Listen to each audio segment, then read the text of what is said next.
Hey, what up, guys?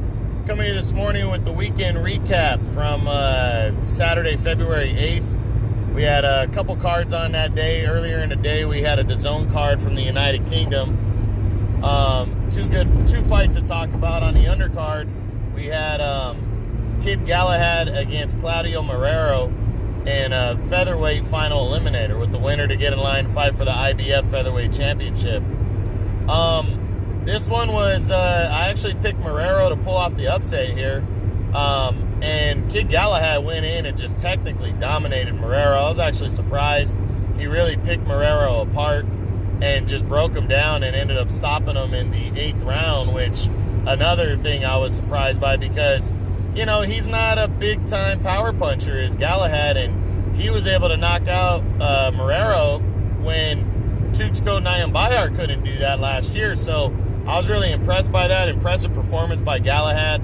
I couldn't have been more wrong on my pick, so I absolutely admit on that one. And, you know, I was just very impressed with Galahad and the way he just technically broke down Marrero. And now he's in line. He could get Josh Warrington next. You know, I heard reports that the Warrington-Stevenson fight, unification bout, that the talks had stalled because Stevenson decided to take a tune-up bout against former world title challenger Manuel Mariaga on March 14th. And then Warrington could only get the arena that he wanted in Leeds in the United Kingdom. He could only get that for like mid-May. So that would have been only a 2-month swing in between fights for Stevenson. And it didn't look like Stevenson was going to sign on for that after he had already agreed in principle that he was going to go over to the United Kingdom and fight Warrington. Now, from what I read the other day, now that Warrington has signed on with Eddie Hearn, there's belief that Stevenson said that the fight seems more makeable now. But it might not happen until the second half of the year, so Galahad might get his mandatory crack against Warrington next. We got to wait and see. Warrington's been out of the ring since October, and I hope, Galahad, the first fight was an ugly one, but I'm hoping that if they rematch, that it's a much better fight. So we'll see what he gets next, but either way, he put himself in line for a world title shot with a big win, the biggest of his career, in my opinion. So congrats to Kid Galahad. In the main event of that card, we saw Kell Brook return. And after a 14-month layoff, he took on little-known Mark DeLuca and dominated him, picking him apart, busting him up, and scoring a 7th-round knockout win in that one. As, he gets a win back on his belt. I don't know what that really did for his career.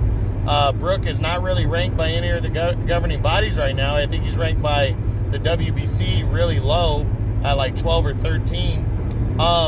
He's got some work to do. He's going to have to take on a credible opponent next and move his way up in the rankings. And it was an impressive performance, but against a nobody. So is he going to throw himself in against a top 10 guy, get himself back in the mix, legitimately back in the mix? Is he going to fight like 3 times this year, or is he going to get hurt again, or is he just going to take a big-ass fucking layoff like he always takes? So we'll discuss more on Kell Brook when we talk about his what's next. That's either coming on Saturday or Sunday of this week, and we'll see what happens. Now we go to the Showtime card that was on Saturday night, and that had a couple good ass fights. We saw Guillermo Rigondeaux moved down to 118 at 39 years old. He became a 2-division world champion, capturing the vacant WBA regular bantamweight championship when he defeated Laborio Solis. It was a really good action fight right here. These two, it wasn't really good. Rigondeaux stayed away but landed some good shots while Solis kept coming at him. Rigondeaux hurt Solis in the second half of the fight, and he ended up scoring he knocked him down, and he ended up walking away with a close 12-round split decision victory as he becomes a 2-division world champ at 39 years old. So, what's good about Rigondeaux is he's more willing to open up and stand there and fight later in his career. he's still got a lot of pop at 118 and 122. And, you know, he's letting everybody know that he's around. So he says he wants the monster next, Naoya Inoue. He says he wants him next. Inoue's got a unification bout coming up here in April. And we'll see if he decides to sign on the dotted line to face a guy like Rigondeaux. It'll be a good name to get on his resume. And Rigondeaux, with his power, you never know. Nonito Donaire gave Inoue hell in the World Boxing Super Series Finals. So we'll see how this, if that one's a possibility. But a big win for Rigondeaux. Congrats to him. And then in the main event on Showtime, and the biggest fight of the day, we saw reigning WBC featherweight champion Gary Russell Jr., a.k.a. Santa Claus, as he self-proclaimed Santa Claus, because he only fights once a year like it's a gift to everybody. You know, he came out, defended his featherweight title against his mandatory #1 contender and undefeated Tugsko Nayambayar of Mongolia. You know, it ended up being about what I thought it was going to be. Russell pretty much just outboxed and outclassed Nayambayar. But Nayambayar surprised me because I really thought he was losing on points by a considerable amount.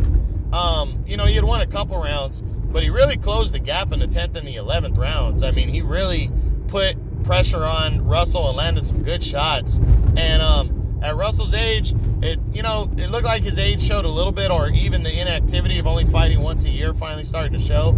So, but he still weathered the storm in the 12th round. Russell looked good, and another good, solid performance against a younger, undefeated fighter in Nayambayar. And I was just impressed with that win right there. So congrats to Gary Russell. Really had to work for this one, but he got a convincing decision, and he keeps his belt again. You know, we'll talk about his what's next when we discuss that on Saturday or Sunday. But I'm hoping it's something big next for Gary Russell Jr., the reigning WBC featherweight champion at 126 pounds. So that was it, guys. That's the weekend recap for Saturday, February 8th. I hope you guys enjoyed it. True Boxing, you've been hit with the truth. And happy Valentine's Day.